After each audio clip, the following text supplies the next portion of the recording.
What I always look at is like, I don't give a fuck if you have money and success. I want to see how you are around your kids and your family. I want to see like, I'm going to watch you closely for a year and see if you're really in integrity with who you say you are. Most people in business and just in entrepreneurship, they're fucking fake, bro. They are. They say one thing and then I see the way they're living and they're not in integrity. And it's like, I'm going to outlast all these motherfuckers because I'm going to live in integrity and be a good human being. I care about people more than anything. I want to share my story and my message because I want to get through to people and help them understand like this is a short temporary time that you get to live on this planet. Like make every fucking day count.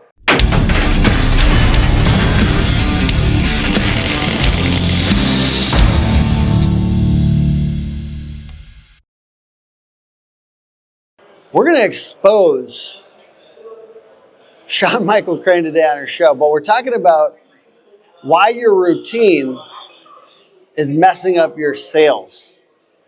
And I think one thing that I got to kind of expose to the idea of how big of a factor routine is with the first salesperson I ever really worked with very closely. I asked him for sales tips and he gave me morning routine tips, which was weird. Yeah. And I really focused a little bit more on routine after that because he sold a lot. But before we get into that, I want to challenge you on something that I see a lot of fitness gurus out there, and they tell everyone that if you get your body right, then your business will follow. Mm-hmm. But not everyone who has a really good fitness routine has a great business. Am I right? Yeah. I mean, most bodybuilders are broke. They don't have a lot of money. All they think about and focus on is sculpting their body. What I look at when I train clients or when I work with people is how to turn you into the best version of yourself possible. Like, I don't want a great body and then to be broke. I don't want to have a bunch of money, but then to be fat and not really feel connected to my wife or my children. I want it all, man. And so I know that if I work on myself every day and develop my mindset, I learn new information, I'm reading books, I'm around the right people, I'm taking care of my health, that's a catalyst for success in all areas of life. What I mean by that is how you feel. Like, how you feel is the most valuable thing you possess. Way more valuable than money. If you had a bunch of money right now, you'd be fired up. But if you didn't have mastery over your thoughts, if you had addictions, if you weren't your best self, there would be moments where you were still suffering in your life because you didn't have control over how you feel, how you live your life, your actions. So I went to prison when I was 23 and I was facing life in prison. This is when I learned what real success is. It's not money, it's not sales, it's not business, it's not your Lambo, your fucking watch. It's how you feel about yourself when no one's around. And doing things every day that make you feel proud of who you are, and then being aligned to like a greater calling or purpose in your life. So for me, it's so much more than just the superficial stuff. And I have this bigger understanding of how I'm impacting people and what's at stake if I don't do the right thing right now. And that's why every day, so like my routines are not just about doing a cold plunge to put it on Instagram, working out to show my muscles. Like, I don't even do a cold plunge if I don't put it on Instagram, to be honest. Like, dude, but so to answer your question, like routines are important, but being skilled in sales is also important. Like, your routines aren't going to make or break your sales. It's everything. It's who you are and how you're showing up. Does that make sense? Yeah. Well, let me continue to challenge you a little bit here. Because you see fat CEOs. Yeah. And do you ever, when you're hanging out, let's say you're coaching people and you're going to somebody and you're hanging out with somebody that has $100 million business or something that's fat, and you're thinking, does that ever make you second guess what you're doing in coaching? Because you're like, I wish I had that $100 million business. I wouldn't trade my body for $1 trillion right now. Yeah. I would not even spend a day in a fat body for all the money in the world. I wouldn't, because I define success differently. This is the thing. Society is going to tell you what success is. Society is going to tell you need money, you need to have a Roth IRA, you need to be safe and secure and have a house and pay your fucking mortgage off and, get a good credit score. Dude, you know how many people are suffering right now in the world who have money and that stuff, but they're not taking care of their health? Their mental health is fucked. They're addicted to porn and drugs and all these things behind the scenes.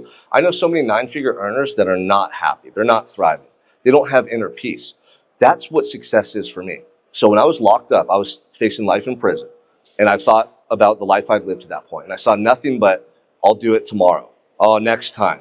holding back, excuses, procrastination. I wasn't living as the person I truly wanted to be. Why'd you go to prison? So, yeah, you don't know my story. This is good. So I was 23. I went to a college party. At that time in my life, I didn't have directions. I wasn't I wasn't ambitious. I wasn't goal oriented. I was just going through the motions. I was battling addiction. I was partying. I was working, in a tree service business for my uncle as a blue collar guy. And I wasn't focused on. Great business, by the way, tree service. It is, and I had a lot of trauma and things happen growing up. My parents were battling addiction. They left me at a young age. So I had all this internal turmoil I hadn't dealt with.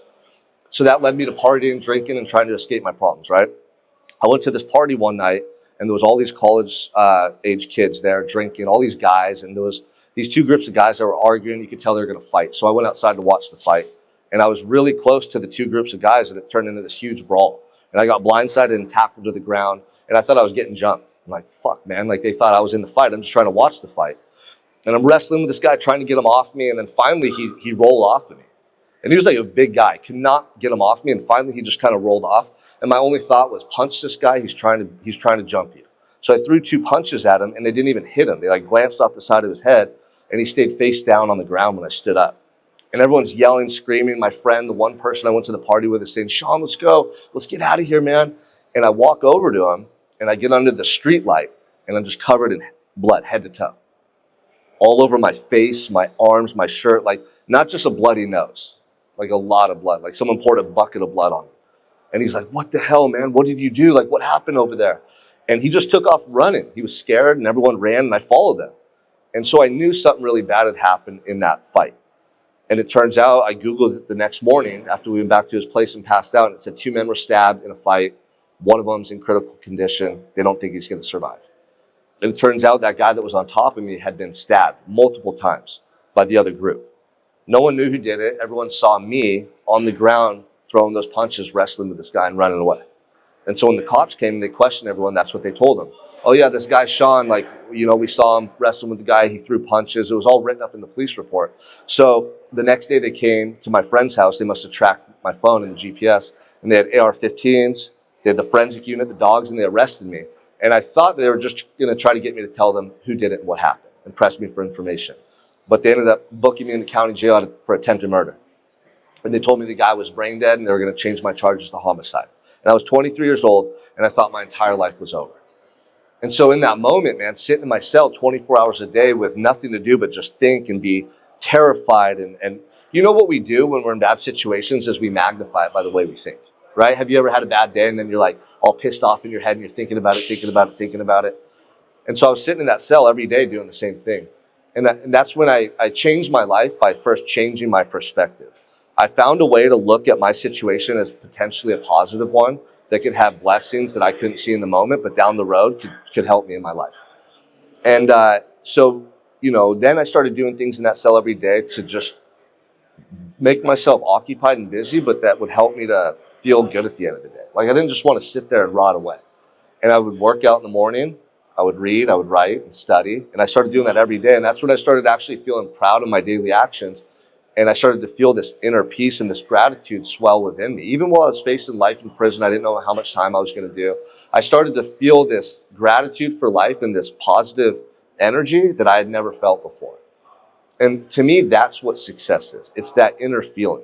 And that allowed me, when I got out of prison, to come home and build a business, start a family, take care of my family, speak on these stages, network at these high-level events. It's because of the person I created through those daily routines over time. It gave me confidence, discipline, because sales and business and making a lot of money, a lot of people struggle with that because deep down inside, they don't believe they can do it. It's a self-belief thing, right? Or some people do really good in that. They make a lot of money and scale a business, but they neglect their health and they get fat and out of shape, or they're not really present with their kids and their family. They get divorced. They cheat on their wives.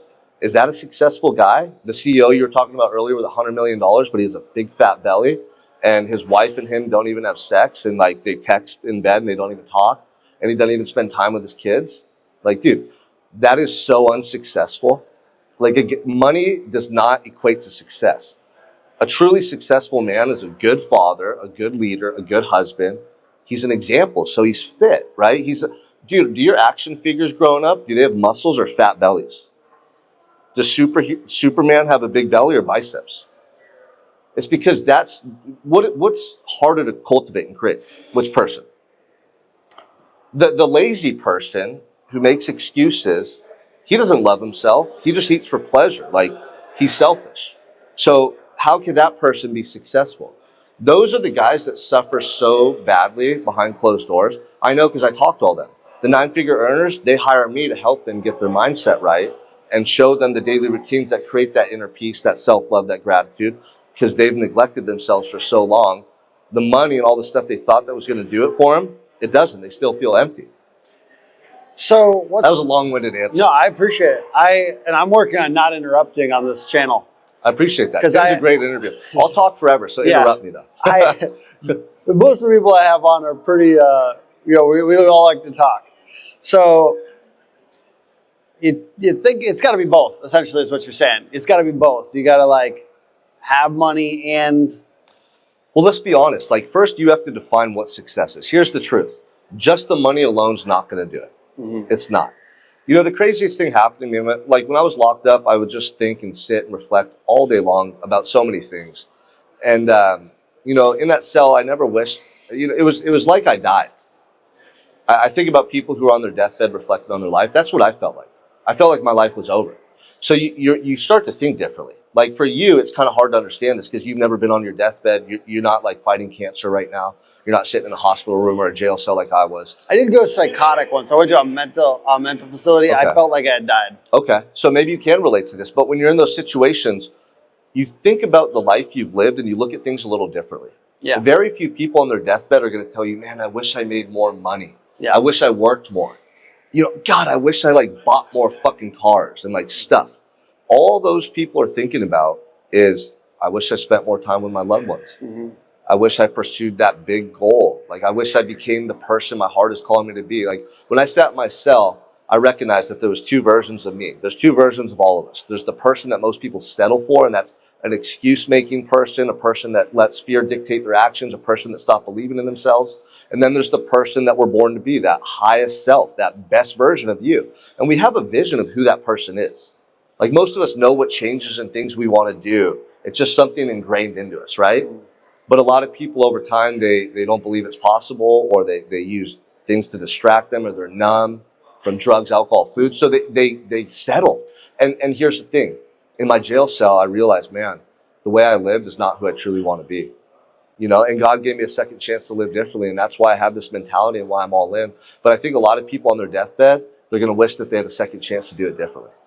I want you to give us the end of the story, or at least the beginning of your life out of prison, but we'll leave that for a little bit later in the interview. Talk to me about routines. From your point of view, what are some patterns that you see in high performers that are happy, both, yeah, right? Money and fit maybe, and yeah, also like good mindsets. What are some patterns that you see in high performers? Like, your neurotransmitters in your brain are what kind of dictate how you feel. So when like serotonin is high and dopamine's high, you feel elevated, you feel elated, you feel great, right? That's why people, you know, look on their phones all the time. They get those dopamine hits, or why they eat that food that tastes good, or why we do drugs, or like there's certain things that make us feel really good in the moment, but then you come down from them, you know? My biggest vice is phone. Yeah, well, every time you go on the phone and check Instagram or you get a message, you know, research shows that you get a dopamine spike. Yeah. And your brain gets addicted to these things that we do, you know? So for me, it used to be drugs and alcohol, maybe women, just like a fast-paced lifestyle, a wild, crazy lifestyle, you know, like a rock star life, right? It was fun. But there's a cost to that life. There's a downside, right? And so the routines are important for me because, number one, these are things that are predictable, like they're within my control. And it sets the tone for my day. So, for instance, if you get up and the first thing you do is check your phone and then check your emails, and then you go drop the kids off at school and you go into work and you're, you know, delegating and training and teaching people, you're just in a reactionary state from the moment you wake up. And, you know, it's good to be able to execute things.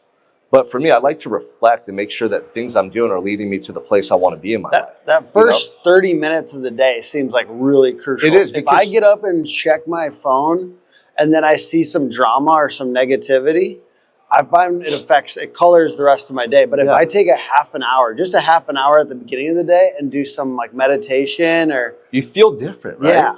It's almost like you're putting on your armor for the day. Yeah. And a lot of the things I teach go back to my time in prison because it was like the Harvard of entrepreneurship. I'm serious. I would wake up in this tiny cell with another person and I still got thousands of days that I'm going to be in there for, and like you're in this toxic, negative environment. You can feel the energy, right?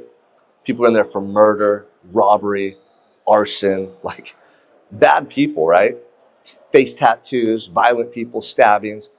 So I started waking up in the morning before anyone else so I could just have a little quiet time too, because it's a loud place. You have no privacy. And I would just, think about my life and I'd start to tap into gratitude. I'd close my eyes and pray to God for strength. I'd think about my loved ones. You're a pretty boy too. Pretty good I looking, I bet you the prison guys were like fucking with you at least. Because it's like not even that they're trying to do weird stuff, but like they probably were like fucking with you a little bit. So I got respect in prison because of my discipline. Okay. Right? And because I showed respect and I was disciplined and I had my program down. In prison, it's all about like your program. Like, do you work out hard? Is your area clean? Do you have respect? Like, are you a man's man? If you're a pussy, you'll get picked on in prison, but I'm not. I just chose to be a good man. You know what I mean? Like, I'm not a violent person. I'm not partying and doing drugs. All those guys are wounded. They're just trying to cover up their pain. Mm-hmm. Like, that's a facade. I can see right through it, A real man is a man who can just be there for his family, be a leader. You don't need drugs. You don't need alcohol. Like, you're a fucking man, dude. You have integrity. You have character. But we'll get into that in a second. So anyway, I'd get up and I'd just literally close my eyes and I'd like pray to God and think about all the good things that could happen in my life. I would literally go through this self-talk of like, thank you, God, for just putting a beat in my heart this morning. Thank you for these legs that I could walk around, and thank you for my eyes, I could see colors. And then I'd start picturing my family members and just like envisioning them out there doing good things and thriving. And I would spend, 15, 20 minutes in this meditation cultivating this gratitude inside of me. And that became like my armor, man. When I did that, and then I'd get up and like read a little bit and work out, that first hour of the day prepared me to go into that negative environment. And I had my armor on. I cultivated this perspective and energy inside of me that didn't allow me to get caught up in the drama or look at this guy and have negative thoughts about him. I was just creating my own little world that I was living in. And when you do that and you feel good, you're more likely to then be able to follow through with the positive actions to actually get you results. Like a lot of people don't have the results, whether it's their body, their money, their relationships, because they sabotage those things. They don't go to the gym, they eat bad food. They're not like prepared for business or sales the way they need to be. They're not bringing the best version of themselves home. All that stuff's preventable. I know it's going to be difficult because it's kind of bullshit, but could you give me like a ideal layout, or maybe just tell us what your routine is when you're able to do it? Yeah, I mean, my goal is to do this 7 out of 7 days a week. I don't do it 7 out of 7 days. There's some days I want to cuddle with my kids in the morning and my wife, but I get up every day at 5, and that gives me an hour where I can just be by myself. I sip coffee, I sit in a chair just like this, and I just pay attention to my thoughts and how I'm feeling. And I always reflect on the day before. Does anything stand out that I wish I could have done better or differently? Like, did I do anything that's out of character of the man that I want to be? It might be one little thing, like the end of the night, I raised my voice with my son because he wasn't listening. And maybe I was a little too harsh. And I'm like, okay, I could be better than that. I'm always taking inventory, right? So I sip coffee, I pay attention. Then I might do a quick little 10-minute meditation. I might read 10 pages out of a book. I might get inspiration to write a post on Facebook, so I'll write a post. But that morning hour is just all about like getting primed for the day. Then I go do my exercise bike in the garage for 30 minutes. Because when I get my heart rate up and I sweat a little, I'm a different human being. I'm better. I'm more crisp. I'm more concise. I'm focused. And legs, right? Legs are good for testosterone, right? Yeah, absolutely. But just sweating and getting your heart rate up. You can walk, you could swim, you could lift weights. It changes the way that you see the world and how you feel. Like if you go into the gym and you're having a bad day, chances are you're going to leave there and you're going to feel better. 9 times out of 10. Yeah. And there's something about elevating your heart rate, getting your blood pumping. It just shifts those feelings inside of you internally, and it's an outlet. So I do the exercise bike reflection, exercise. And then I do the cold plunge. I have it right in my garage. I like that because it wakes me up, dude. 3 minutes in 39-degree water. From a health standpoint, there's a lot of good benefits to the cold. Circulation, it releases dopamine and neurotransmitters in your brain. Mine's usually at 45 degrees. Inflammation, anywhere below 50 is going to get the same effect. Yeah. But then I go in and I start making my kids their snacks and lunch for school. And then I wake them up. My wife's getting up. And I really love this morning where I get to like spend time with them. I make them their little snacks. We get them ready for the day. And then I go and drop my daughter off at kindergarten.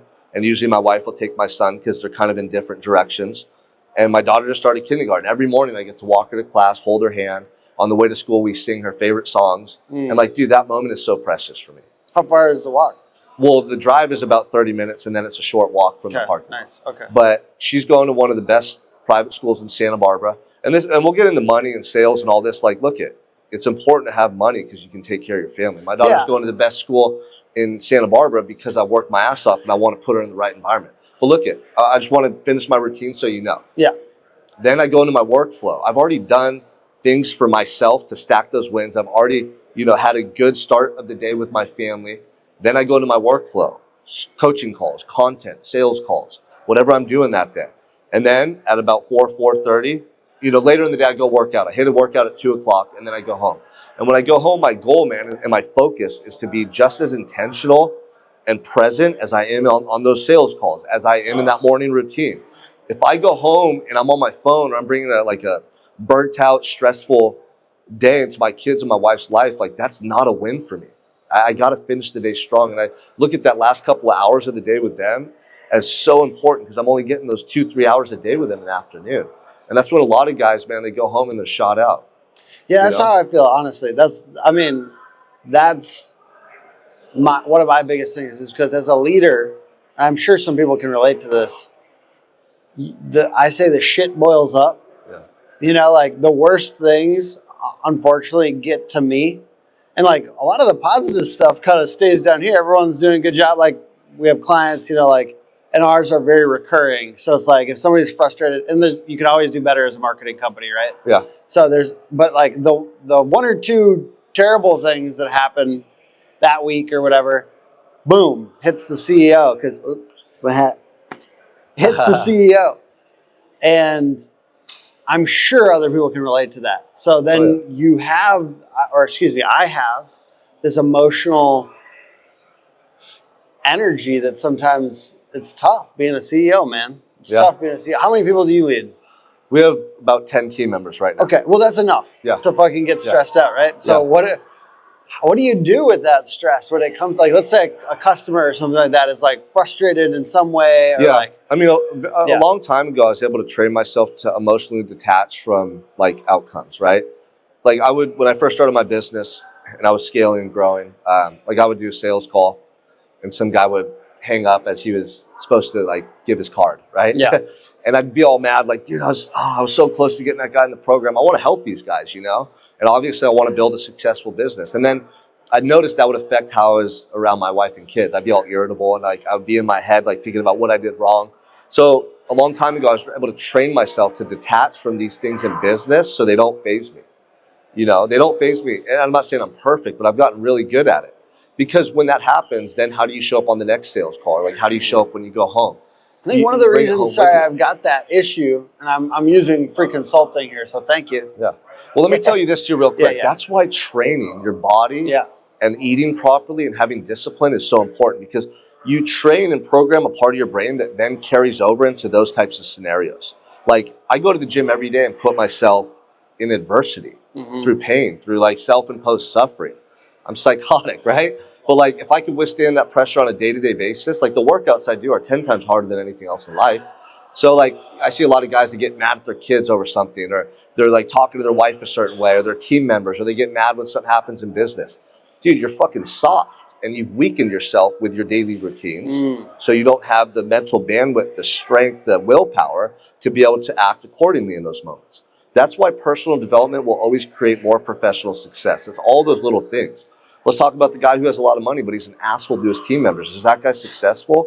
He belittles them. He treats them like shit. His turnover is high. I think there's some identity issues in there too, and like definitely respect. And like, I'm working out. Maybe not as hard as you, but I'm working. So I'm working on that.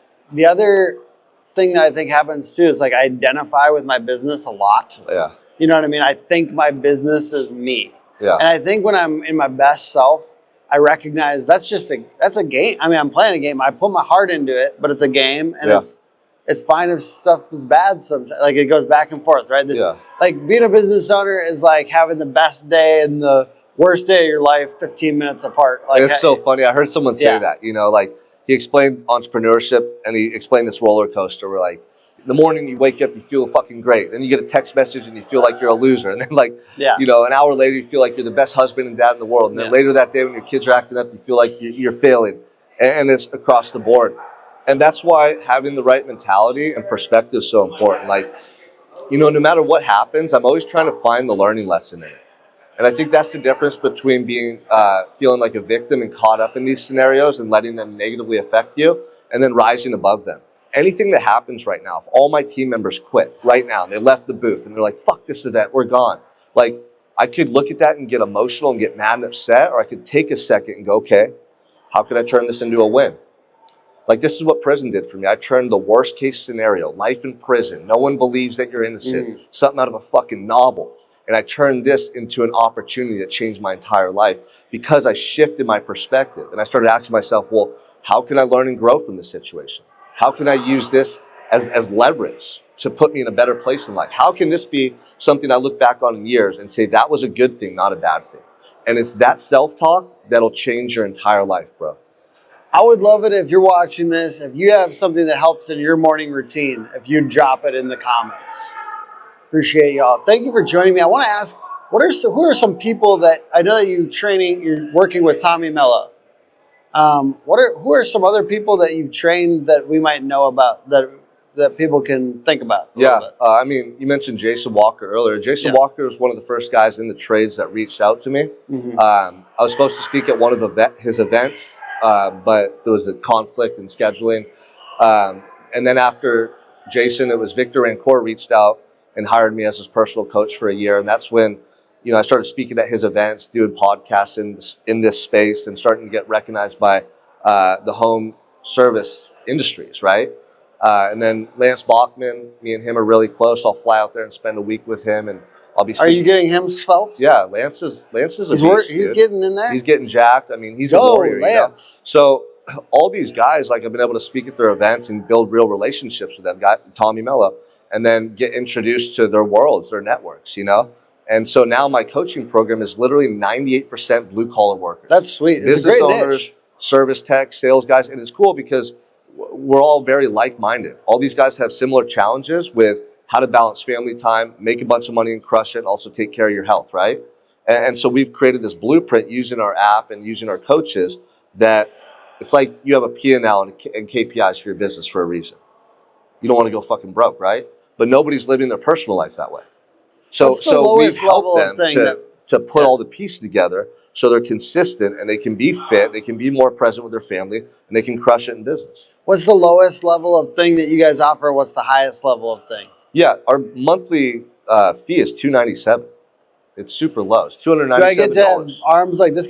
Come show your arms for a second. Dude, for $297. Can you flex in front of the camera? You can look like our cameraman, Zimmy, right now. Just show the arms, kind of give a big flex, crouch down, get a giant. So does $297 get me these? Hey, this is the beautiful thing about a sculpted physique. You cannot cheat it. You cannot buy it. No one can give it to you. You have to fucking earn it. Like, this is one of the most valuable things you possess in your life is the body you walk around in. And if you walk into a room, like, do people recognize you and want to make comments about your arms? Or do they just look at you as some fat fucking slob? Like, this is the truth. Everyone's judgmental. So if you're doing business and you want to build your reputation and make more of an impact, it starts with you. Like, you got to be a walking billboard of what success looks like. You got to be well-spoken, groom yourself, look the part. What does that include, the $297? So on our app, you have a daily workout customized based on your goals, your body type, what equipment you have access to, nutrition coaching, because a lot of people don't know how to eat, what foods to eat, how much. We take a lot of time to educate them in the nutrition, because this is a discipline that'll be a catalyst for success in all areas of life. That's one of my biggest things. Like, everyone eats for pleasure, convenience, but it has a negative side effect long term. These processed foods and the stuff that we eat is really bad for our health, our mental health, energy, longevity. So you get the workouts, the nutrition, my mindset course. You watch all the training videos and apply these concepts. And then we do 2 calls per week on Zoom with the whole community. And then my coaches are checking in on the app every day. We can see who's doing the work and not. So if you miss a couple days, you're getting a message from me or my head coach, Matt Fleming. Hey, Tim, what's up, dude? I saw you miss 2 days. Talk to me. And it's that little difference right there. Like you by yourself, that might turn into 2 weeks because you're busy. But your coach reaches out, catches that, holds you accountable, and you're like, fuck, dude, I just had this, and that going on. And then we're like, well, what if you do it this way? Or, hey, bro, you committed to this. Like, can you do it this way? So it's that mentorship and accountability that makes the big difference. What's the like highest end program that you guys have? I mean, right now, the 297 is our bread and butter. That's the one that we want to, fill up. Tell me what Tommy Mello's got. What is his shit? With thousands and thousands of dollars. That's a conversation that we'll have, off camera because that's based on your goals, the length of the program. Those guys, I feel like you guys are like working out together. Are working with me one-on-one. Every once in a while, like, but we also have doctors. You got to do that morning cold plunge like Andy, like with his. Oh yeah, with his team. All of his hot team. I taught Andy that. No, I'm just kidding. But I watched these videos, like, dude, like, is everyone on your team like smoking hot, bro? Like, what is going on? Like, I mean, nothing wrong with that. I'm not. Yeah. Hey, if you got standard, like, cause his thing is like, if you don't have abs, get off my team. Yeah, I mean.